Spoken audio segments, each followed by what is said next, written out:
these two hostile wormholes. Let's go in and defend against those so that, when more ships come in, they don't come in and wreck my economy like that.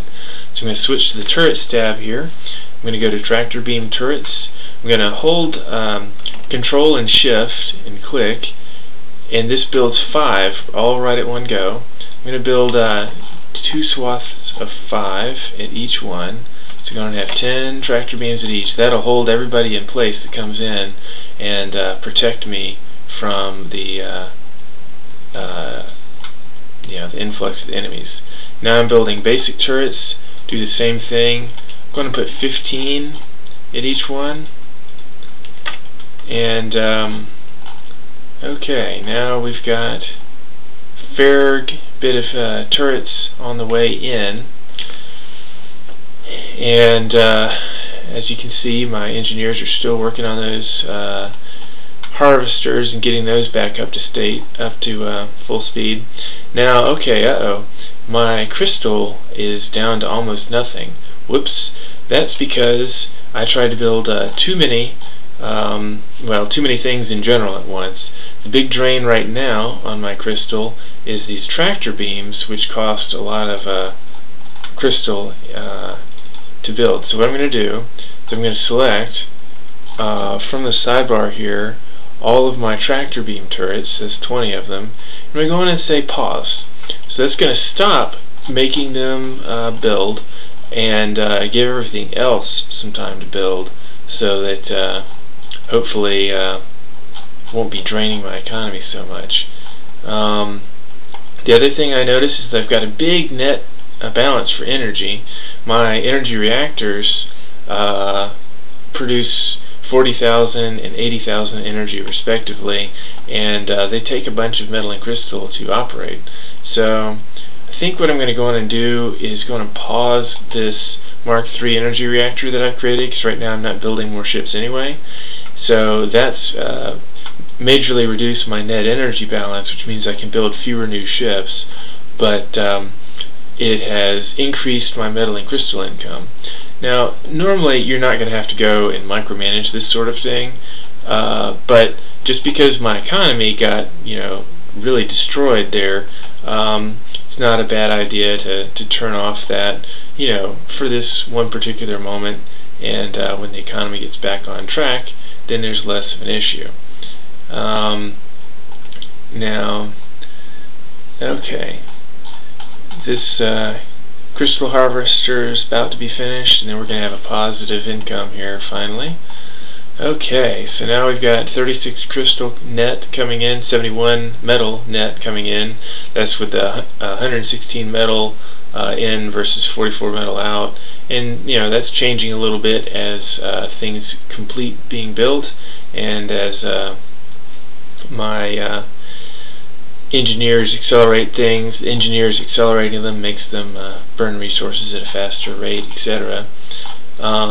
Meanwhile, I'm getting a nice little fleet here built up, and my scouts have all died, but they've done a good job of cataloging the planets that are right nearby. And now I've just gotten warning that the AI is about to attack me. They're going to send 35 cloaked ships at me. That's not too much of a worry, but those cloaked ships, they're going to blow right past all my nice wormhole defenses here, and then they're going to come out and attack me. So I don't like that. So what I'm going to do is I'm going to unlock, using my science lab here, I'm going to switch to the turret category, and I'm going to unlock tachyon beam emitters. That costs 500 knowledge, so it's very cheap. And the tachyon beam emitters will reveal any cloaked ships that come in within an area. So I'm going to go and put one there, and I'm going to put one here, and my engineers will help assist that now. And the overall goal there is to make it so that when those cloaked ships come in a minute 47, that they get revealed immediately, and then these turrets that are lying in wait will just lay waste to them. There's only 35 AI ships coming in at this point. That's very low. No worries there. So the turrets that I have in place should be able to take those out easily.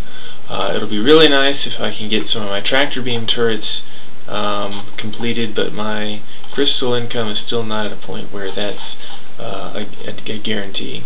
One other thing I'm going to do to just be on the safe side, I'm going to move some of my free roaming defender guys, set their home position over by the wormholes here.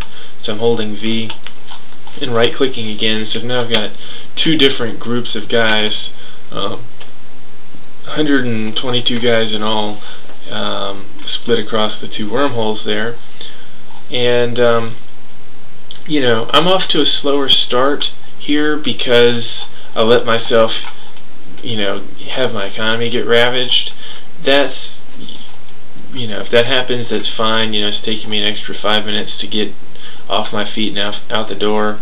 If I hadn't let that happen, it's a good chance that I would have captured a planet by now, and you know, would be adding to my income and working on my defenses on another planet. But you know, so it goes.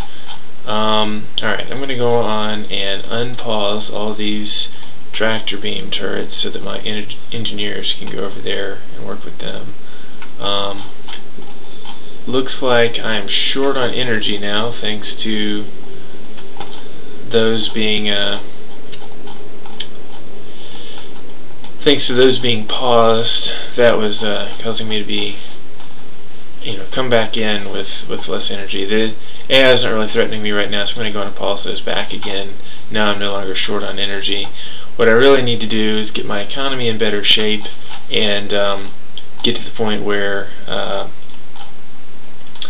I'm not, you know, hemorrhaging crystal at this point, so that I can turn back on this other reactor. Oh, and look, I'm actually at this point already. So what I'm going to go on and do is turn this reactor back on and re-enable my space dock here, and now things are in a much better position.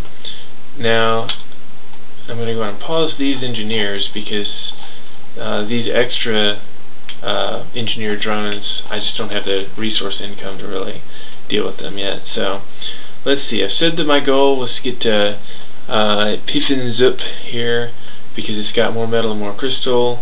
This Voldzabo is pretty weak planet, so that's no problem. I'm going to go on and take my science lab with me, and I'm going to select these 119 guys that are surviving out of my 122 that we're defending, with all my masked guys and all of those